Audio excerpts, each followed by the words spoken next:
여러분 안녕하십니까. 오늘 일요진단 라이브는 정세균 국무총리와의 단독 대담으로 진행됩니다. 취임 이후에 정세균 총리가 방송 대담 프로그램에 직접 출연하는 것은 오늘이 처음 있는 일입니다. 질문할 거리가 무척 많습니다.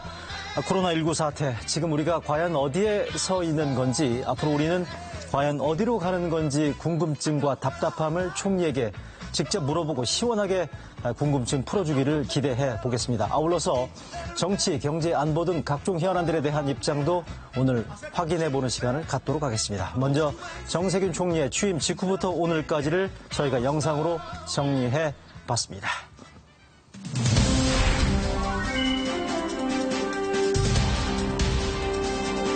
대한민국에 대한 마지막 봉사라는 각오로 희생하고 헌신하겠습니다.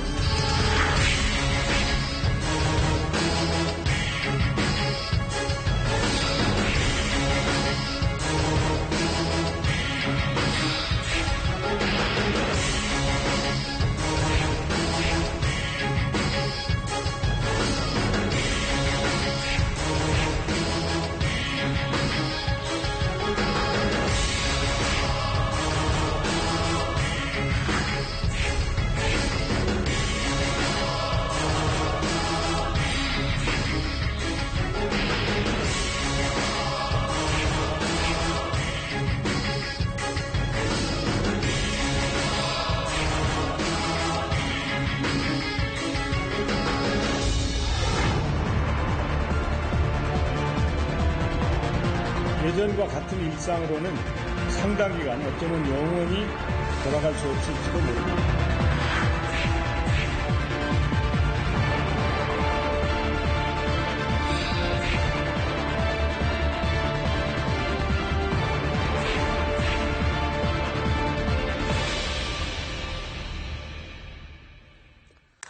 네, 정세균 국무총리 나와 계십니다.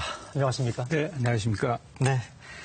지금 코로나 대응하시느라 휴일에도 쉬시지 못하신다고 들었는데 저희가 좀 귀한 시간 내주셔서 다시 한번 감사드리겠습니다.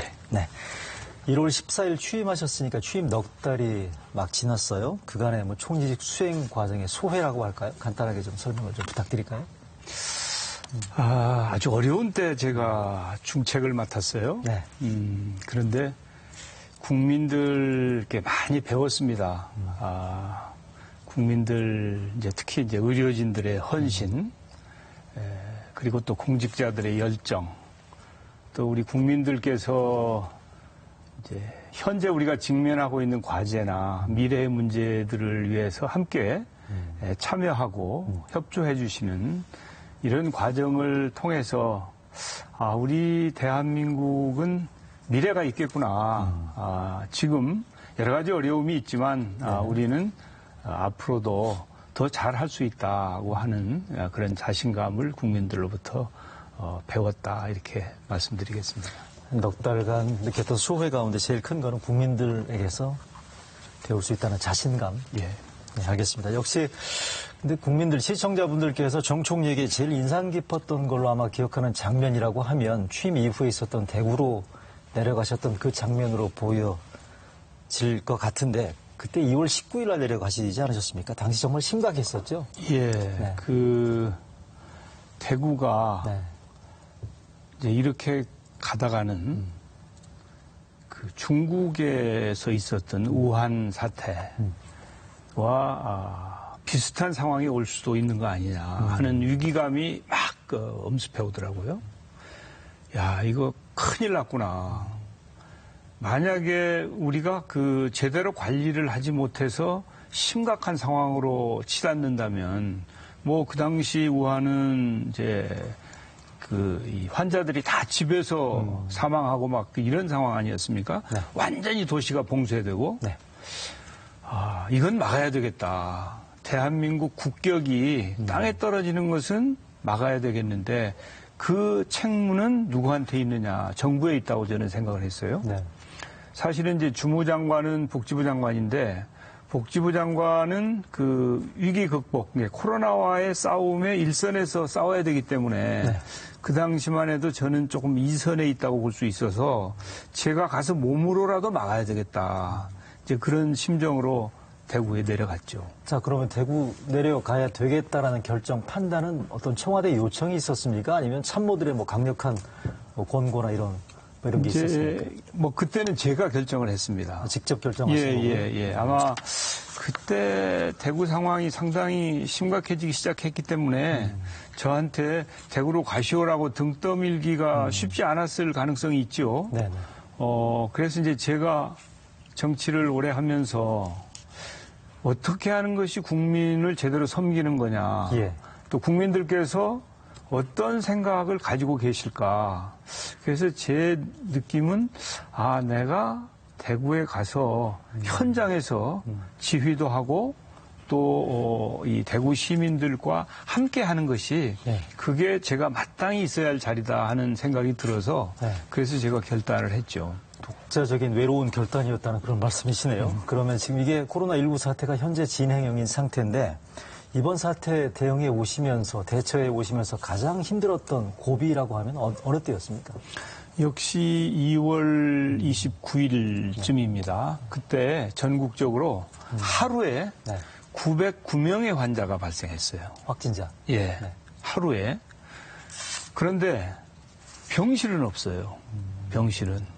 이제 물론 대구 경북을 중심으로 해서 그 당시 대구가 한 700명 정도 환자가 나왔는데 이 확진자, 코로나19 확진자를 위한 병실은 음압병실이라고 해서 네. 특수한 병실이어야 되거든요. 그러니까 그렇게 대량으로 확진자가 발생하는데 병실은 준비가 안 돼 있으니까 이 3월 초에는 대구에서 환자들이 입원을 못 해가지고 그 댁에서 돌아가시는 사례까지 나왔어요. 그렇죠. 그때의 그 정말 책임의 무거움은 정말 심각했었죠. 그러나 그 당시에 대구 경북뿐만 아니라 부울경, 우리 호남, 네. 충청권까지 다들 단체장들이 적극적으로 병실을 확보하는데 협조를 해줬어요. 그래도 부족해서 또 생활치료센터라는 걸 만들어가지고 기업이나 공공기관의 연수원에 경증 환자들을 입원하게 만들었어요. 그랬죠. 왜냐하면 댁에 계시면 이게 전파가 되니까 가족들한테 전염이 되지 않습니까? 그러니까 격리를 해야 되는 거란 말이죠. 그래서 그 당시에 공공기관이나 정부기관 심지어는 기업들까지도 네. 이 연수시설을 다 내놨어요. 그래가지고 병실 한 2,700개, 연수원 시설 5,000룸 예. 이런 정도를 확보해서 대구 경북의 확진자들을 모두 입원시킬 수가 있었죠. 네, 알겠습니다. 그때가 아주 절정이고 정말 심각한 상황이었죠. 알겠습니다. 여기 지금 왼쪽 양복 상의 배지는 어떤 건가요? 오늘 이것은 이제 내일이 네. 5.18 40주년 기념일입니다. 그렇죠. 그래서 이 5.18의 주먹밥을 상징하는 그런 배지입니다. 그런 건가요? 예. 이렇게 네모진 형태가 주먹밥을 주먹밥이고, 형상화한다. 그렇습니다. 당시 시민군들에게 그렇습니다. 네. 시민들이 만들어서 제공했던 그렇죠. 주먹밥을 상징하는. 예. 알겠습니다. 자, 대구에 대한 기억을 이 정도로 정리를 하고요. 자, 그럼 이제 현재 상황으로 돌아가겠습니다. 이게 한 곱이 좀 넘겼나 싶었는데 이태원 클럽 확진자 사태가 지금 나면서 지역사회 집단 감염으로 번지는 게 아닌가 지금 우려가 커지는 상황인데 정말 끝날 때까지 끝난 게 아니라는 생각이 들고 현재 상황을 어느 정도로 지금 평가, 진단하고 계시는지. 예, 상당 기간 안정되는 듯 했어요. 그런데 이태원 상황이 생기면서 국민들께서 걱정을 굉장히 많이 하셨죠. 네네. 그리고 방역본부에서도 초긴장을 해서 왜냐하면 우리가 예상할 수 있는 그런 상황 중에 하나이긴 하지만 그 이태원이라고 하는 이 위치의 특수성 이런 것 때문에 정말 심각한 걱정을 했죠. 네. 거기다가 이제 연락이 잘 안 되니까 그래서 이제 가능한 모든 방법을 동원해서 CCTV도 확인하고 거기에 또 이 휴대전화 위치도 확인하고 신용카드 사용 내역 이런 것들을 통해서 그 일대에 그 당시에 위험한 시기에 있었던 시민들에 대해서 모두 확인을 했는데 어제까지 5만 3천 명을 테스트를 진단을 했습니다. 예. 5만 3천 명을. 그런데 다행히 지금 그 이태원발 확진자 숫자가 좀 안정화되어 가는 분위기입니다. 예. 물론 뭐 앞으로 어떤 일이 일어날지는 아무도 모릅니다. 그리고 제2, 제3의 이태원 사태가 안 일어난다는 보증이 전혀 없습니다. 예. 그렇지만은 현재 이태원발 사태는 조금 안정화되는 사태고 제가 아침에 오면서 확인을 해보니까 어제 전국적으로 네. 13명의 확진자가 나왔는데 그 이따가 10시에 발표하겠네요. 그렇죠. 예. 그 중에 이제 7명은 그 해외 유입이고 네. 6명이 국내 발생인데 네. 그 중에 4명이 이태원발로 확인이 됐습니다. 네네. 그러니까 5월 6일 처음에 이제 시작되던 그때 그 이후로 조금 늘다가 좀 안정화되어가는 추세이기 때문에 네네. 이제 기대 반 그 전망 반 하면 이태원 상황이 이렇게 좀 수습이 되고 또 우리가 있을 수 있는 문제점에 대해서 항상 대비를 해왔는데 그런 노력을 앞으로 지속해서 네. 이 코로나19 상황을 잘 관리해야 되겠다 이렇게 판단하고 있습니다. 그러면 그러니까 어제 발표된 그제 수치가 19명이었고 오늘 잠시 뒤에 발표될 어제 수치가 13명이라면 13명입니다. 다시 10명대 정도로 숫자가 안정적으로 관리가 되는 범위 안에 있다. 희망을 그렇게 하고 있죠. 예. 알겠습니다. 자, 이번 사태, 이번 일과 관련해서 또 국민들께서 특히 관심을 기울이고 있는 주요 지점 가운데 하나가 학생들 등교 문제거든요. 그렇죠. 사흘 뒤죠. 고3생들이 지금 학교를 가야 되는 이런 상황인데 하여간 뭐 지난주 5월 6일 이후의 상황과는 비교했을 때 좀 호전되는 듯한 모양새긴 합니다만 여전히 학생들 등교를 재연기해야 된다는 논란이 쉽게 지금 가라앉지 않고 있는 상태거든요. 자, 이 자리를 빌어서 정부의 입장을 좀 보다 명확하게 좀 설명을 좀 부탁드리겠습니다. 일단 그 고3에 대해서는 입시가 있잖아요. 네. 예. 그래서 방역을 최대한 잘 하면서 그래도 아이들 그 입시에 차질은 없어야 되겠다. 그래서 이제 초중고 중에서 고3부터 이 등교를 시작하는 거 아닙니까? 그렇죠. 그리고 고3은 또 시험도 봐야 되고 이제 그런 과정을 거치지 않으면은 입시 준비에 여러 가지 어려움이 있을 수 있어서 위험이 전혀 없기 때문에 등교 개학을 시작하는 것은 아니고 위험이 있을 수 있지만 최대한 필요한 조치를 취한 상태에서 개학을 한다. 만약에 이제 어제 오늘 내일 이렇게 지난주 금요일 날 제가 교육부 장관하고도 협의를 했는데 특별히 상황이 악화되지 않으면 이제 예정된 고3 개학을 하자 이렇게 했기 때문에 그렇게 이 개학이 이루어질 터이고요. 20일 날. 그 이후에는 이제 일주일 동안 수년했었거든요. 초등학생이나 중고생들. 이제 그 경우도 특별히 이 상황이 발생하지 않는 한 등교 개학을 하도록 하는 게 좋겠다 하는 것이 현재까지의 입장입니다. 그러나 코로나19라고 하는 이 감염병은 우리가 예측하지 못하는 이제 그런 상황이기 때문에 어떤 상황이 벌어질 때는 거기에 순발력 있게 대응할 수밖에 없는 것이죠.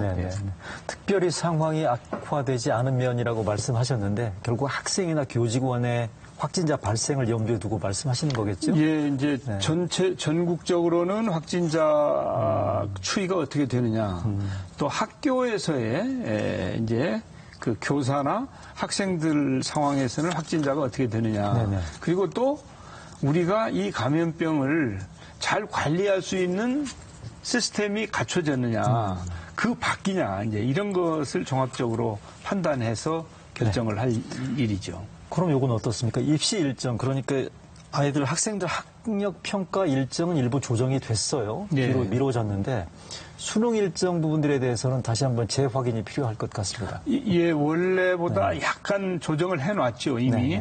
근데 그 상태를 유지합니다.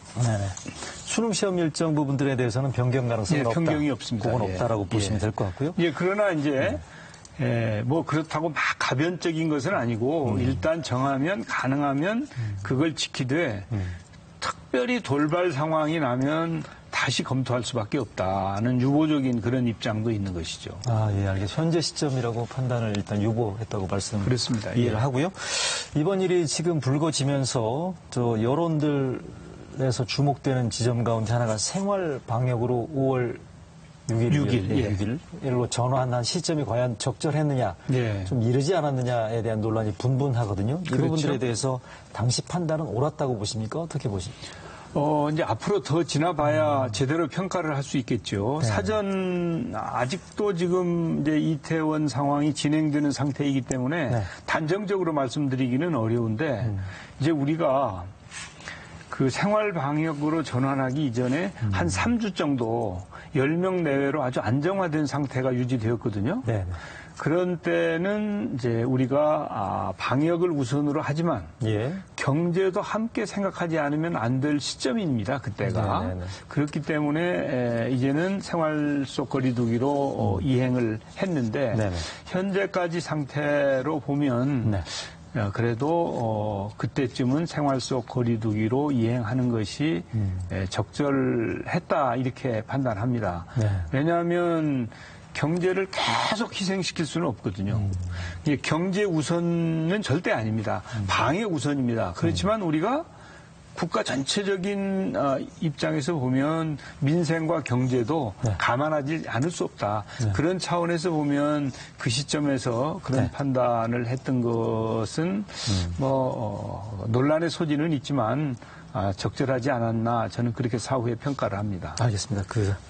사회적 거리두기 부분들에 대한 생활 방역에 대한 판단은 적절했다는 현재 평가라고 보시고요. 긴급 재난지원금 얘기를 해보겠습니다. 일주일 전서부터 신청을 받았고요. 예. 보니까 나흘 전서부터 지급이 시작이 됐는데 어제 오늘이 지금 재난지원금 풀리고 난 뒤에 첫 주말이란 말이죠. 현장에서 지금 어떤 얘기들이 올라오고 있고 어떻게 보고받고 계십니까? 예, 사실은 이제 그 이전에 네. 5월 초에 네.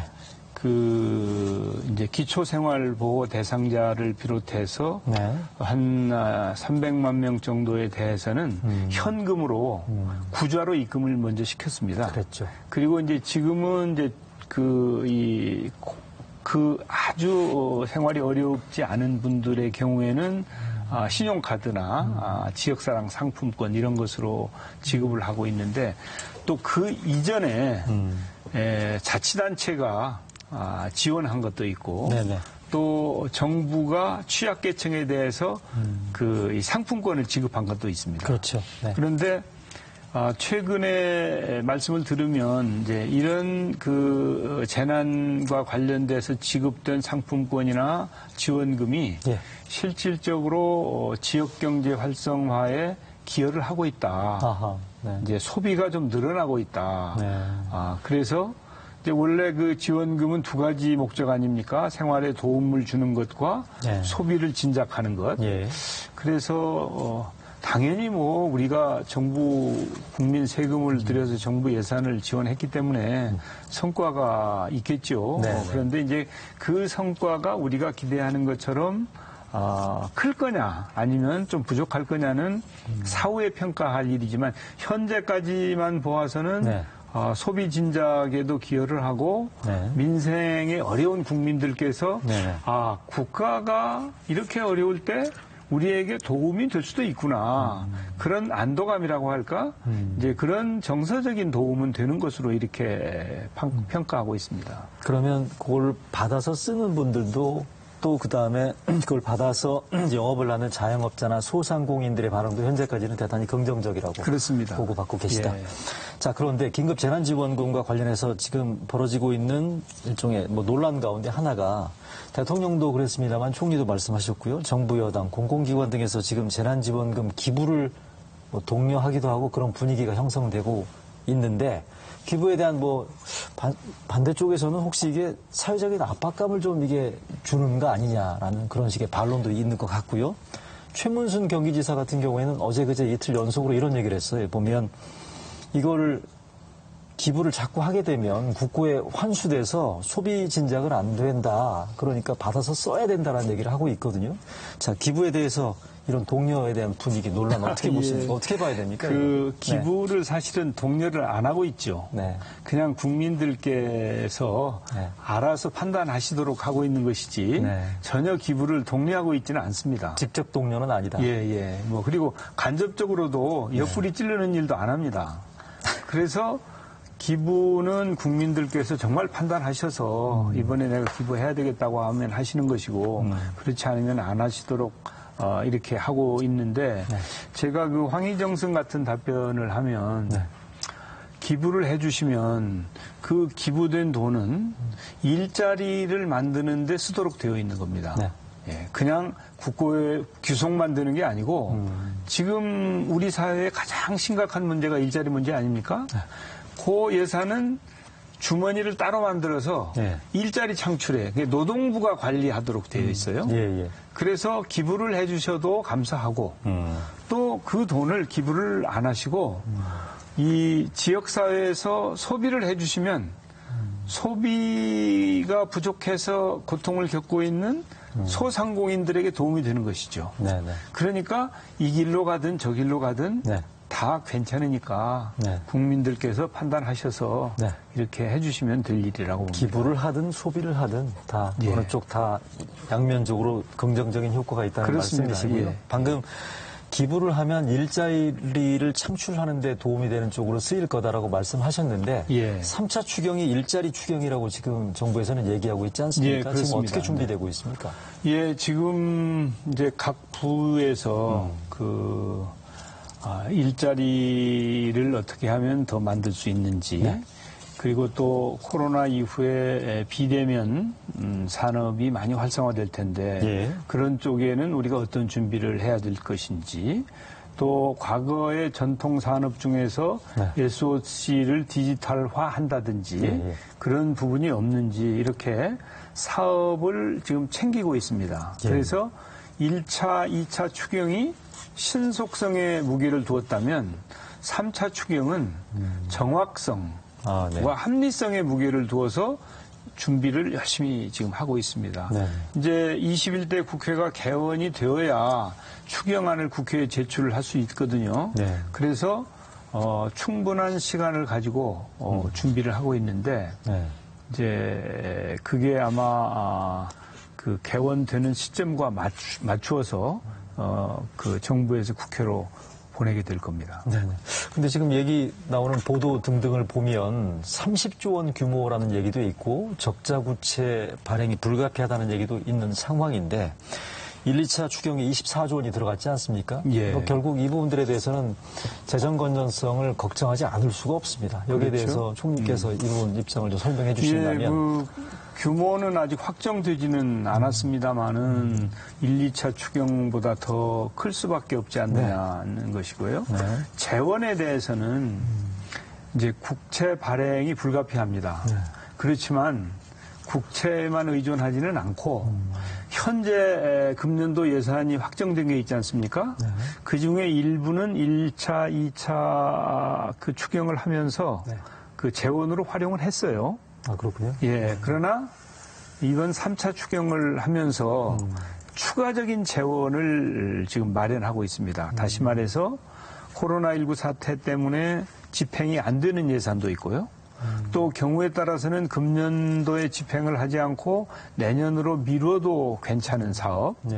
또 어떻게 이 코로나19 사태 이후에 지금 보니까 당장 이거보다는 실업대책 예산으로 전환하는 게 더 낫겠다고 하는 부분. 네. 이런 부분을 집중적으로 챙겨서 상당한 정도를 현재 확정되어 있는 예산으로부터 염출을 해서 예. 다시 말해서 세출 구조 조정이죠. 예. 세출 구조 조정을 통해서 재원을 염출해서 그 국채 발행 규모를 최소화해야 되겠다 이렇게 판단을 하고 있죠. 재정 건전성에 타격이 가하지 않는 범위, 최소화시키는 범위 안에서 예, 이제 노력을 재정 하시겠다. 건전성은 사실은 이제 걱정이 되죠. 뭐 가능하면 이제 균형 예산을 이루는 게 최선 아닙니까? 네. 그런데 이미 그 1차, 2차 때도 네. 이제 재정 건전성의 우려가 있었는데 네. 또 3차를 하면 재정 건전성의 우려가 없는 것은 아니지만 네. 그걸 최소화하는 노력을 한다. 그리고 앞으로도 세출 구조 조정을 한다든지 세입을 확충하는 그런 노력을 통해서 예. 재정 건전성을 유지한다고 하는 것은 이제 영원한 과제입니다. 그래서 다행히 우리나라가 외국과 비교하면 네. 재정 건전성이 그래도 낮다고 하지만 네. 그러나 결코 방심할 수 없는 분야여서 네. 재정 건전성은 제대로 꼭 챙겨가야 될 그런 분야입니다. 알겠습니다. 네. 정세균 국무총리와 지금 얘기를 나누고 있습니다. 네, 이번 코로나19 사태 속에서 세계 주요국들이 잇따라 고강도 경기 부양책을 내놓고 있지요. 우리 정부도 지금 경기를 되살리기 위해서는 한국판 뉴딜 정책을 펴야 한다고 선언을 했는데 관련 내용을 영상으로 보시고 정 총리와의 대담을 계속 이어가도록 하겠습니다.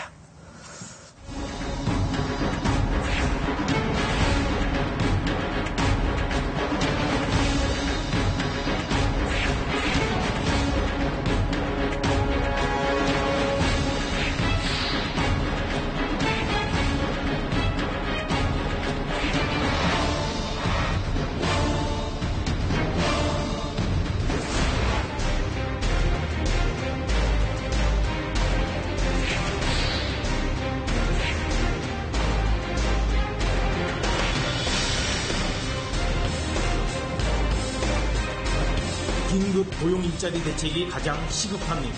공공부문을 중심으로 일자리 196만 개 제공해 주력해 나가고자 합니다.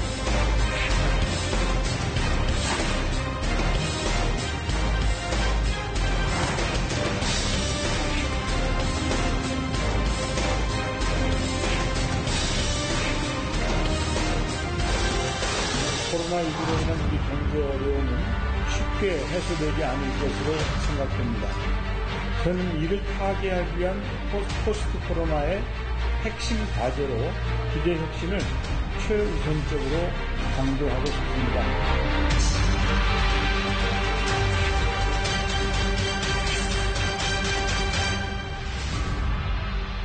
네, 보신 대로 코로나19로 인한 경제 충격, 일부에서는 진짜 어려움은 아직 닥치지도 않았다. 내년은 아마 더 힘들 수도 있다라는 그런 비관론까지 나오는 상황인데요. 총리님, 어떻습니까? 앞으로 얼마나 더 안 좋아질 걸로 보시는 건지, 현재 앞으로 우리가 얼마나 이걸 비관적으로 봐야 되는 건지, 아니면 이 터널을 언제쯤이나 빠져나올 건지 어떻게 보시는지.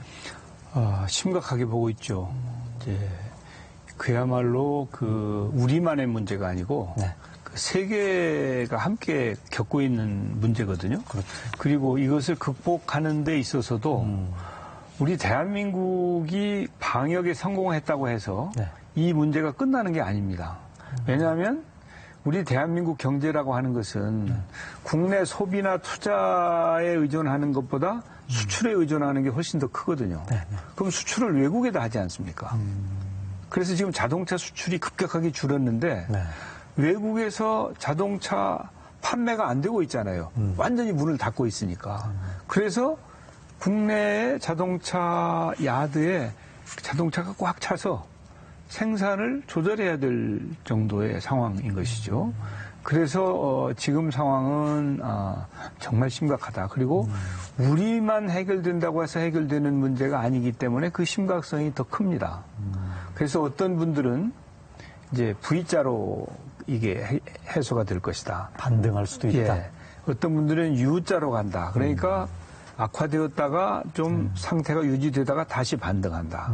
또 L자로 얘기하는 경우도 있어요. 이렇게 이제 V냐, U냐, L이냐. 근데 저는 경제학자는 아닙니다만은 제가 보기에는 이제 U자로 갈 수밖에 없다. 상당 기간 정체가 이어질 수도 그렇습니다. 있다. 예. 왜 그러냐면 지금 그 세계적인 상황을 이제 계속 우리가 확인하고 있거든요. 예. 지금 미국이나 서유럽은 정점을 금방 지난 것 아닌가 하는 판단이에요. 통계를 가지고 보는 겁니다. 네. 확진자 숫자나 이런 걸 가지고. 그런데 이 동유럽이나 또 인도나 네. 러시아, 네. 또 남미 이런 데는 아직도 정점이 지나지 않았어요.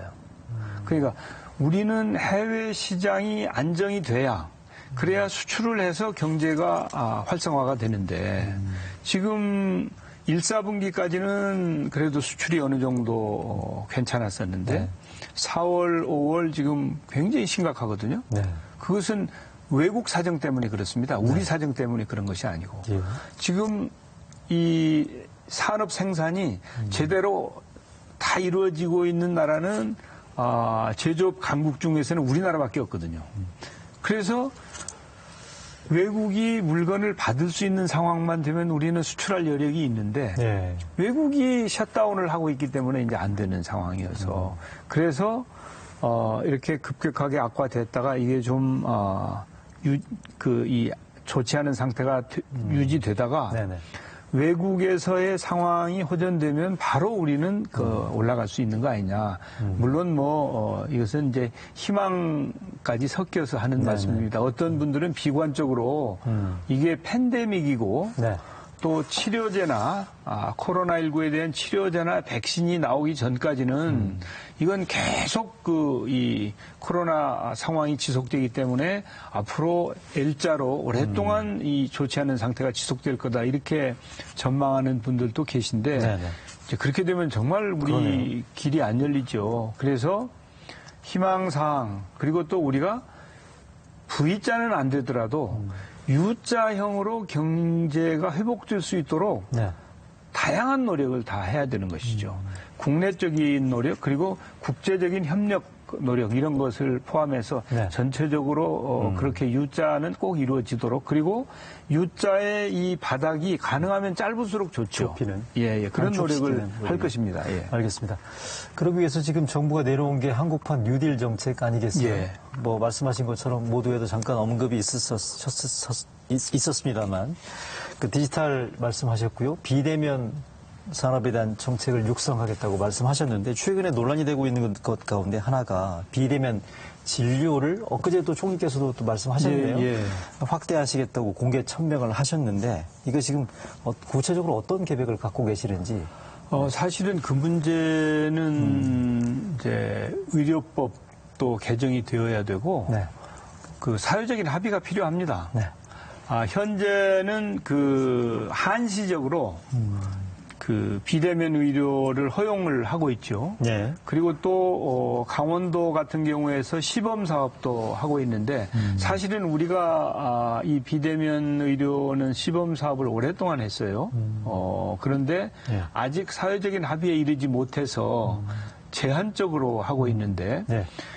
현재까지 한 26만 명 정도가 비대면 진료를 받았습니다. 네. 그런데 현재까지는 비대면 진료가 상당히 유효하다, 네. 의미가 있다고 하는 중간 평가를 하고 있어서 네.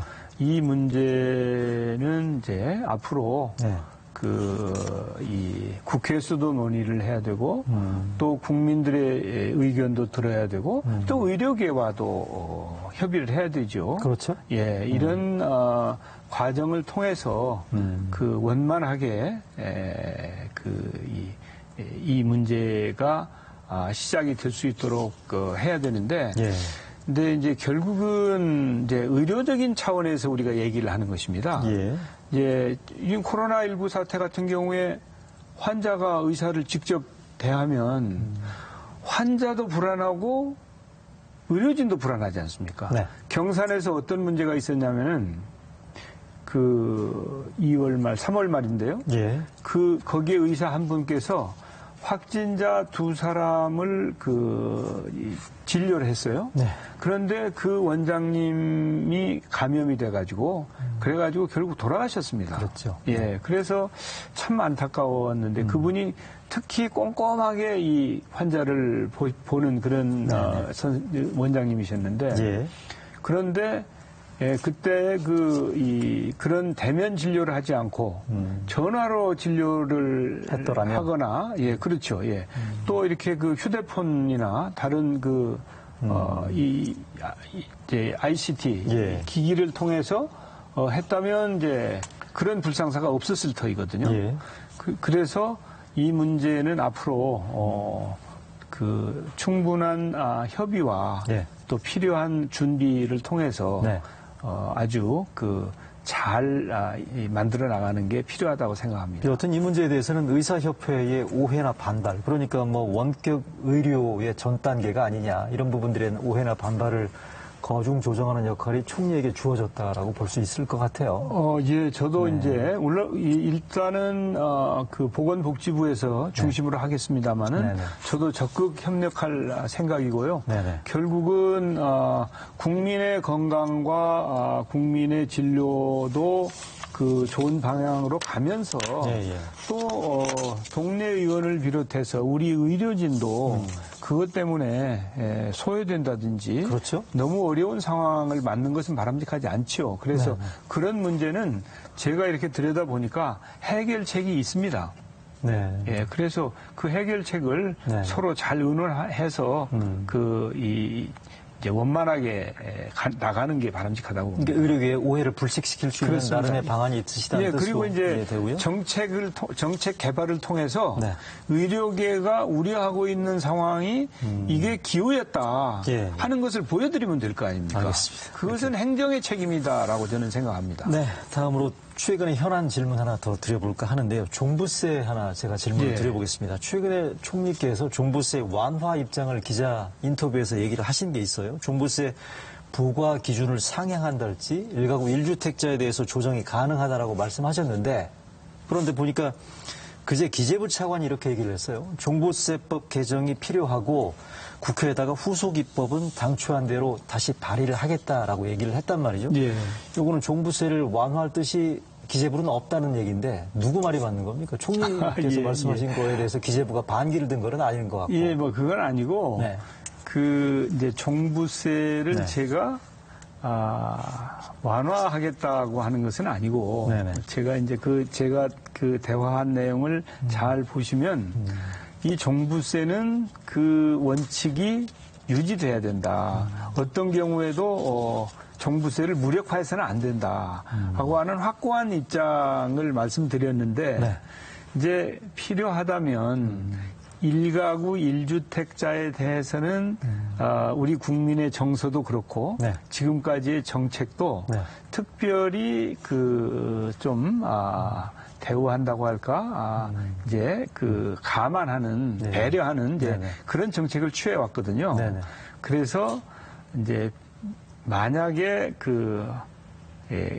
합의가 이루어진다면 네네. 그리고 또 이제 국회에서도 물론 논의를 해야 되겠죠. 네네. 이제 그런 과정에서 원만하게 합의가 이루어진다면 이제 장기 보유 네. 1가구 1주택에 대해서 네네. 그 기준을 조정할 수도 있는 거 아니냐. 네네. 그러니까 아주 최소한의 네. 이 가능성을 언급한 수준인데 네네.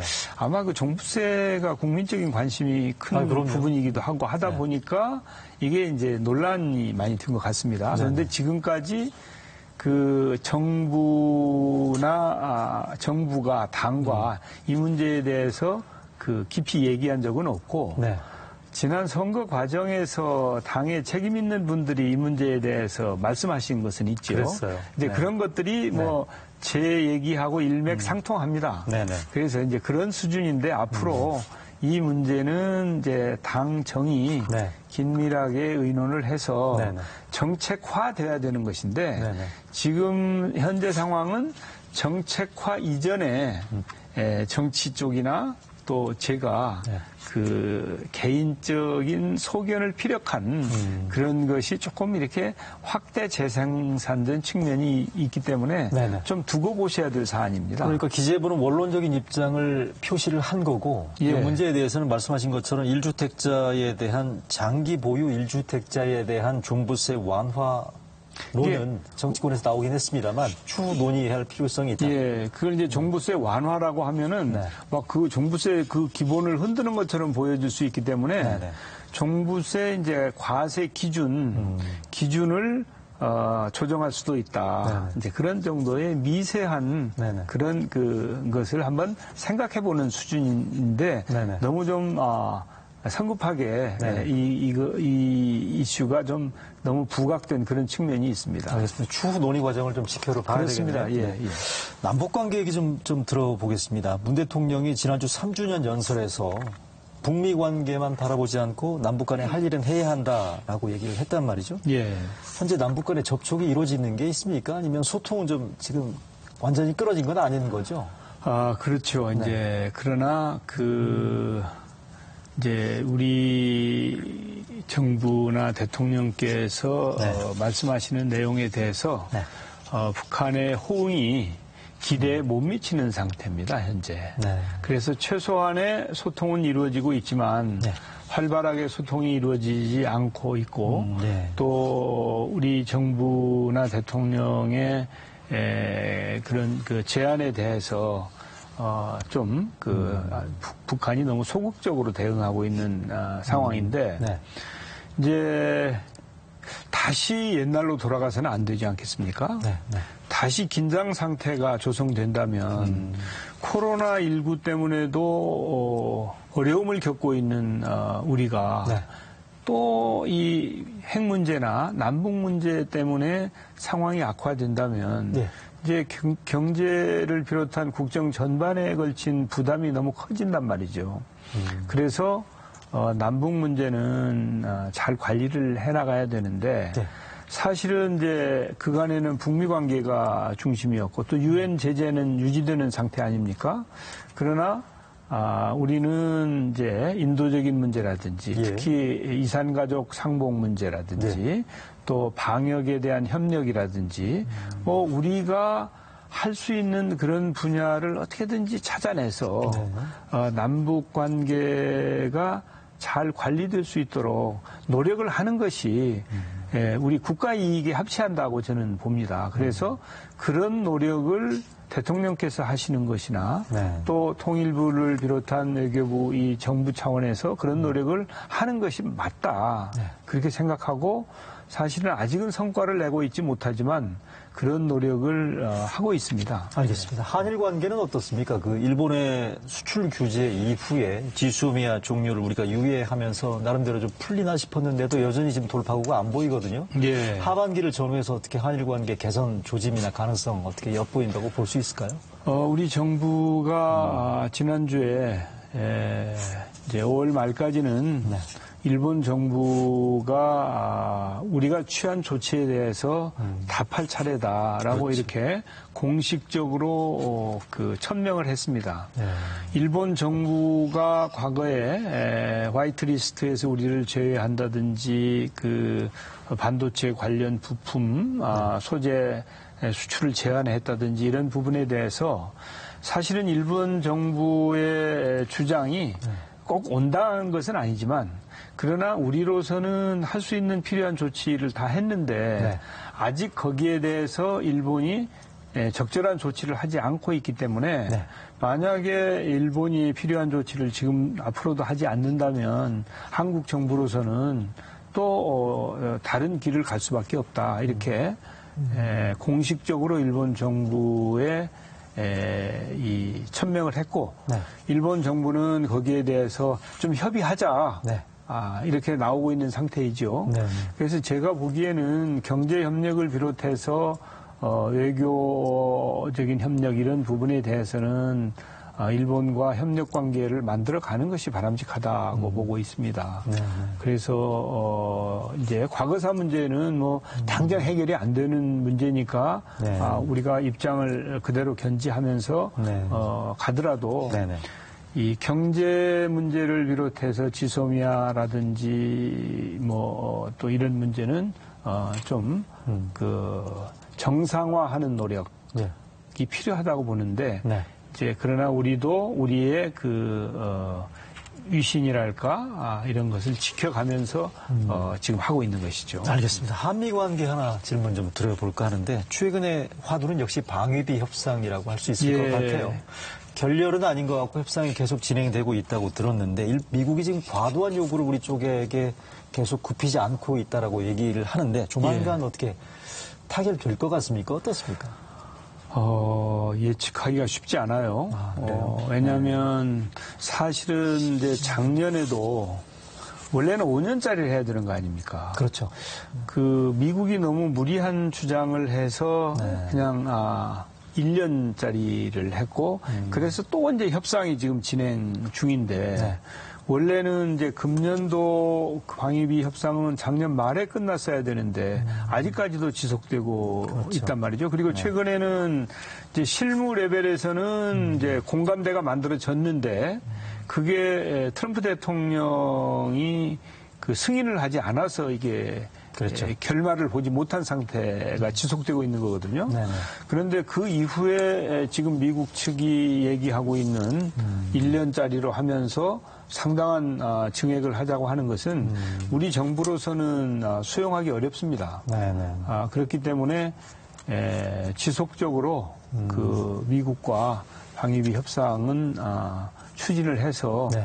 이제 합리적인 선에서 네네. 이루어져야지 네네. 일방적이고 과도한 주장에 대해서는 우리가 그 쉽게 수용하기 어렵다고 하는 점 때문에 좀 시간이 좀 걸릴 가능성도 있습니다. 시간이 걸릴 수도 있고 네. 미국의 수용 여부에 따라서 그렇습니다. 상황을 봐야 예. 된다는 말씀인 것 같습니다. 총선 끝났고 늘 나옵니다만 개각이 임박했고 뭐 하반기 개각 가능성 여러 가지 기사들이 지금 분분하게 나오는 상황인데 만약에 개각이 조만간에 단행이 된다면 책임 총리로서의 나름의 헌법적인 역할을 행사할 계획이 있으십니까? 어떻습니까? 우선은 지금 경제가 어렵죠. 네. 또 이 코로나와의 전쟁도 지속되고 있고 예. 그렇기 때문에 개각을 검토하고 있지는 않습니다. 네.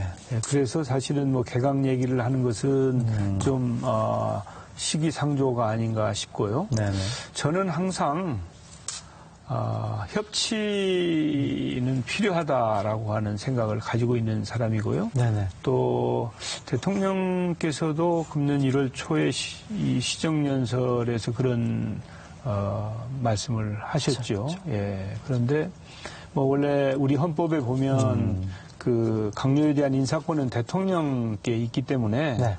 사실은 총리가 인사 문제에 대해서 자꾸 얘기하는 것은 상당히 조심스러운 측면이 있습니다. 그러네요. 예. 그러나 뭐 헌법이 또 정하고 있는 그런 말이 있기 때문에 네. 거기에 충실하는 게 좋다고 생각을 하고 하여튼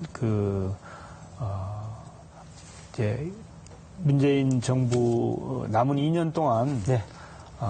정말 좀 성과를 내는 그런 내각이 될 수 있도록 네. 최선을 다해서 대통령을 보필하도록 그렇게 하겠습니다. 네, 알겠습니다. 말씀하신 헌법이 정하고 있는 표현이라는 거는 강요, 임명, 재청권 말씀하시는 거잖아요. 그래서? 예, 그렇죠. 예, 예. 어쨌든 총리께서는 취임 이전서부터 늘 강조해 오셨던 게 야당과의 협치를 말씀하셨고, 뭐 당분간 개각은 없다고 방금 단정 지어서 말씀하셨습니다만, 야당과의 협치, 야당 인사의 입각을 뭐 가능하면 말씀을 해 오셨었는데, 만약에 개각이 조만간은 아니더라도 하반기 이후에 개각이 이루어진다면 야당한테도 입각을 제한할 생각이 있습니까? 만약에 그렇다면 염두에 둔 야당 인사가 있는지. 예, 뭐 그걸 해도 네. 그 제안은 이제 대통령께서 하셔야 될 몫이고요. 네네. 그러나 그 과정에서 총리가 대통령께 의견을 말씀드릴 수 있다고 생각합니다. 그렇군요. 예, 그래서 그런 선에서 항상 기여하고자 합니다. 예. 그래요. 의견을 말씀하실 수 있다고 하셨는데 시중에는 뭐 호사가들은 이런 얘기도 합니다. 이런 제가 실명을 거론하는 게 적절한지 모르겠는데 뭐 김성식 의원이랄지 심상정, 뭐 박지원 의원 등등이 거론되고 있거든요. 뭐 그런 뜻으로 이해하겠습니다. 괜찮나요? 뭐 이제 저는 어떤 개인을 생각해 본 적은 한 번도 없습니다. 알겠습니다. 대통령과의 소통은 어떻습니까? 대통령께서 총리 지명할 때 회견 때 이런 말씀을 하셨거든요. 정세균 후보자는 대화와 타협을 중시하면서 항상 경청의 정치를 펼쳐왔다. 대통령도 정 총리의 하여간 그 소통 능력을 대단히 높이 샀다는 그런 얘기인 것 같은데 대통령과의 소통은 뭐 주례회동 등등을 통해서 잘 되고 있죠? 예, 뭐 잘 되고 있습니다. 근데 사실은 보니까 대통령께서 지난 3년을 이제 그 국정을 책임져 오셨잖아요. 네네. 그러니까 이제 이 아주 국정 전반에 대해서 잘 파악을 하고 계시기 때문에 이제 이 대통령님과의 그 주례회동 등을 통해서 정책 조율이 원만하게 잘 이루어지고 있고 또 대통령의 국정 철학을 저희 그 내각에서 잘 받아서 그 지금은 이제 소통의 문제는 전혀 없는 상태가 잘 이루어지고 있다고 이렇게 보고 있고요. 네. 또 대통령께서는 이제 국무회의를 토론 같은 걸 활성화한다든지 또 그 총리나 장관들의 발언이나 말씀에 대해서 경청을 해주십니다. 그래서 그 내각과 대통령과의 소통은 잘 이루어지고 있어서 앞으로도 이제 그런 관계가 지속된다면 남은 2년 동안 문재인 정부가 성과를 낼 수 있을 것이다 그렇게 기대를 하고 있습니다. 네, 다음 질문 하나 드려볼 텐데 이건 어떻게 생각하시는지 모르겠습니다. 총리께서는 지금 정치권에서는 자타가 공인하는 대표적인 개헌론자로 알려져 있는데 21대 국회가 지금 여당이 177석이고요. 정의당, 열린민주당 여기에 또 야당 일부를 설득하게 되면 개헌도 가능한 정도 수준의 거대 여당인데 21대 국회 개헌에 대해서 어떤 입장이나 생각을 가지고 계신지 설명 좀 가능할까요? 네. 저는 이제 개헌을 적극적으로 국회에 있을 때 추진했었는데 이제 성공하지 못한 것에 대한 아쉬움을 항상 가지고 있습니다만은 개헌은 사실은 이제 정치권의 몫입니다. 이제 그래서 저는 지금 행정을 책임지고 있는 입장 아닙니까? 그래서 개헌과는 좀 거리를 둘 수밖에 없다. 그래서 여야가 합의를 해야 되는 것이지 이 여권이 의석을 많이 가지고 있다고 해서 개헌은 일방통행할 일은 전혀 아닙니다. 그리고 국민적인 공감대가 만들어져야 되죠. 그래서 지난 20대 국회에서 국회에서의 공감대는 확실했고 국민들도 개헌에 대한 지지가 굉장히 높았습니다마는 결국은 성공을 하지 못했죠. 제가 보기에는 아마 국회 쪽에서 그런 논의가 이루어지지 않을까 그렇게 생각을 하고 저는 그냥 마음속으로만 성원을 하고 개헌에 대해서는 이제 그 정치권에 맡기고 이 행정부 쪽에서 제 맡은 일을 잘 할 생각만 가지고 있습니다. 개헌에 대한 개인적인 소신이나 생각은 있습니다만 직접적인 언급이나 이런 부분들은 자제하겠다는 뜻으로 이해를 하겠습니다. 21대 국회에는 과거와는 좀 경험해보지 못한 형태의 의석 분포가 지금 마련되어 있지 않습니까? 그렇죠. 여당의 거대 여당 형태가 지금 구성이 되어 있는 상태인데 국회의장을 역임하셨으니까 이런 형태의 거대 여당 그다음에 103석의 야당 이런 형태의 의석 분포라면 전직 국회의장 입장에서는 어떤 형태로 이게 국회 운영이 이루어져야 된다라는 의견을 갖고 계시는지. 국회는 항상 협치가 최선이고 다수결이 차선입니다. 그러나 그 협치나 합의가 잘 이루어지지 않으면 다수결의 원리가 또 작동해야 되는 것이죠. 만장일치 국회는 없습니다. 그러면 국정이 제대로 돌아갈 수가 없죠. 그래서 21대 국회는 좀 생산성이 높은 국회가 되었으면 좋겠습니다. 아마 15,000여 건의 법이 발의만 되고 제대로 심의되지 않고 폐기될 입장에 처해 있다고 듣고 있습니다. 20대. 20대 국회가. 21대 국회가 재판이 되어서는 그런 20대 국회에 재판이 되어서는 안 된다고 생각합니다.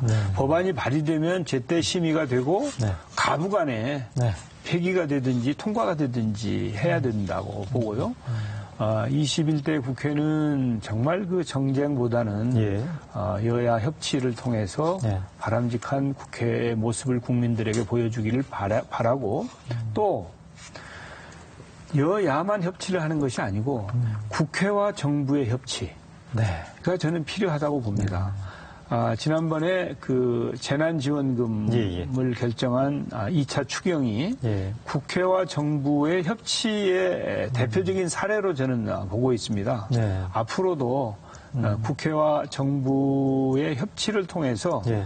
국민에게 도움이 되는 그런 정치가 꼭 이루어지기를 바라고 네. 저도 거기에 기여를 하고 싶습니다. 네, 그러니까 국회와 정부 간의 협치에서 어려운 역할이라도 마다하지 않겠다. 그렇습니다. 알겠습니다. 마지막으로 질문 한두 개 더 있네요.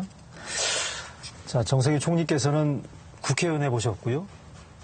산자부 장관 해보셨고, 예. 열린우리당 의장 대표도 하셨고요.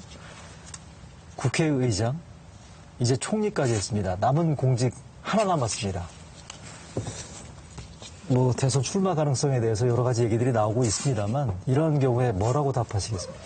예, 저는 그 총리로 취임하면서도 마지막 공직이라고 생각하고 네. 최선을 다해서 국민을 섬기겠습니다. 이렇게 말씀을 드렸습니다. 네. 지금도 똑같은 생각입니다. 네. 저는 국무총리로서 네. 정말 국민에게 힘이 되는 정부를 만들고 싶고 국민들께서 정세균 총리가 정말 최선을 다해서 헌신했고 뭔가 성과를 냈다고 하는 말씀을 듣고 싶은 것이 현재의 저의 심정입니다. 그거로 답변을 가름하겠다로 예. 이해하고요. 마지막으로 자, 코로나19 사태로 지금 많은 어려움을 겪고 있는 서민들, 국민들, 지금 이 프로그램을 시청하고 계시는 시청자분들께 총리께서 꼭 전하고 싶은 말씀, 당부하시고 싶은 말씀 있으시면 부탁드리겠습니다. 예. 국민 여러분들께서 정부가 코로나19와의 전쟁에서 제 역할을 할 수 있도록 정말 잘 도와주셨습니다. 이 자리를 빌어서 감사드립니다. 이제 우리는 코로나19와의 전쟁을 하면서 동시에 또 경제를 성공적으로 이끌어야 되는 책임이 있습니다. 또한 우리 대한민국은 이제 국제사회에서 빼놓을 수 없는 그런 국가가 되었습니다. 그래서 국제사회가 방역에도 성공하고 또 지구촌의 인류가 잘 생활을 영위할 수 있는 그런 경제도 챙겨야 되는 그런 무거운 책임을 지고 있는 상황이 되었습니다.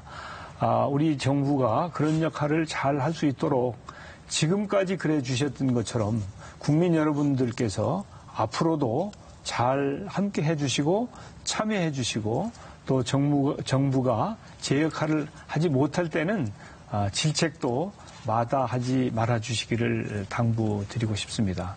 정부는 국민을 잘 섬기기 위해서 최선을 다하겠습니다. 앞으로도 국민 여러분들의 성원과 비판과 지지를 당부드리겠습니다. 네, 앞으로도 코로나 대응 그리고 경제 살리기에 정세균 총리의 좋은 역할, 활약을 좀 기대를 해보겠습니다. 긴 시간 말씀 잘 들었습니다. 감사합니다. 네, 정세균 총리와 함께한 이뤄진다는 라이브 여기서 줄이겠습니다. 시청해주신 여러분 고맙습니다.